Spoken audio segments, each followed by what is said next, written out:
It was just another busy morning in downtown Chicago. People rushed past each other, headphones in, coffee cups in hand, their eyes glued to screens, barely noticing the world around them. But one man, dressed in a sharp navy suit, Italian leather shoes clicking against the pavement, suddenly stopped dead in his tracks at a street corner near a grocery store. He stared, unable to look away from the frail figure sitting quietly on the sidewalk, her head down, hands trembling as she clutched a small, worn-out cardboard sign. "Please, just a little food. Anything helps." Her hair was gray, matted with dust. The coat on her back was more holes than fabric. She was invisible to everyone else. But not to him.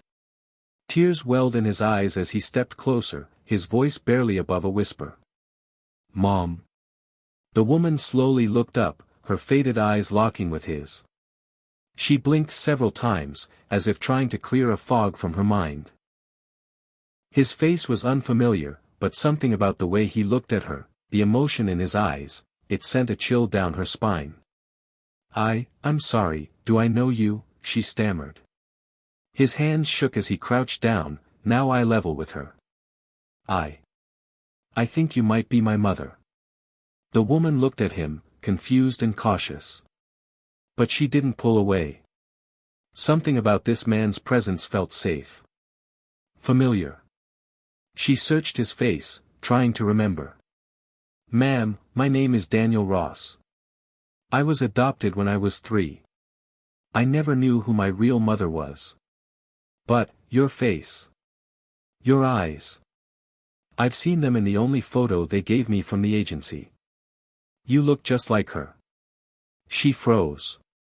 Her chest rose and fell faster. She tried to speak, but her voice cracked. "Daniel?" He gasped. "That was your name?" she asked softly, now visibly trembling. Daniel nodded, stunned. "You remember?" The woman burst into tears, covering her mouth. It was the beginning of a story that would shock everyone who heard it. Daniel was a self-made millionaire. After growing up in foster care, passed from house to house, he built a tech startup from nothing, eventually selling it for millions in his late 20s. But money never filled the emptiness he carried, an emptiness shaped by abandonment, loss, and unanswered questions. Every year on his birthday, he'd visit adoption centers, donate, and ask about his past. But there were no solid leads, just a name listed as M. Harris on the birth certificate, and a blurry photo of a woman holding him at a hospital. Now, standing in front of this beggar woman who somehow knew his name, every piece of his puzzle felt like it might finally click into place. She hesitated, still confused, still unsure. I had a son named Daniel. He was taken from me when he was just a baby. I had no choice. I was in a shelter, and they said I couldn't keep him. I looked for him every year. But I never had money, never had a way. His heart broke for her. Then maybe we can know for sure. He called for his driver, ignoring the looks from passers-by. He helped the woman into his SUV, offering her bottled water, snacks, and a blanket. They went straight to a private medical lab. He arranged a rapid DNA test. As they waited in his penthouse suite, he gave her clean clothes, a warm bath, and a room with a view overlooking the city. She stared in disbelief at the marble floors, the endless windows, the bookshelves filled with success, the photos of him shaking hands with CEOs and smiling beside mayors. "How did you do all this?" she asked. Daniel sat beside her on the couch. "Because I had to. I had nothing growing up. And somewhere deep down, I thought, maybe one day, if I became somebody, my mother might find me." She began to cry again, covering her face with her hands. "I never stopped loving you," she whispered. "Even when I had nothing. Especially then." Daniel felt something stir inside him that he hadn't felt in years. A fragile, trembling hope. 2 days later, the results came in. 99.9% match. She was his biological mother. Daniel sank to his knees, overcome with emotion. He reached for her hand, squeezing it tightly. "You're really my mom." She nodded through tears. "I never stopped being your mom. I just wasn't allowed to be." He embraced her, and for the first time in his life, he felt something real. Something whole. But their story wasn't over. Daniel hired therapists, doctors, and even a private detective to piece together her history. Her name was Margaret Harris. Once a bright, passionate student of literature, she'd fallen into poverty after fleeing an abusive partner. When she got pregnant, she had no support, no money, and no family left. She gave birth alone in a women's shelter, where social workers convinced her to give the baby up for his own good. Life after that wasn't kind.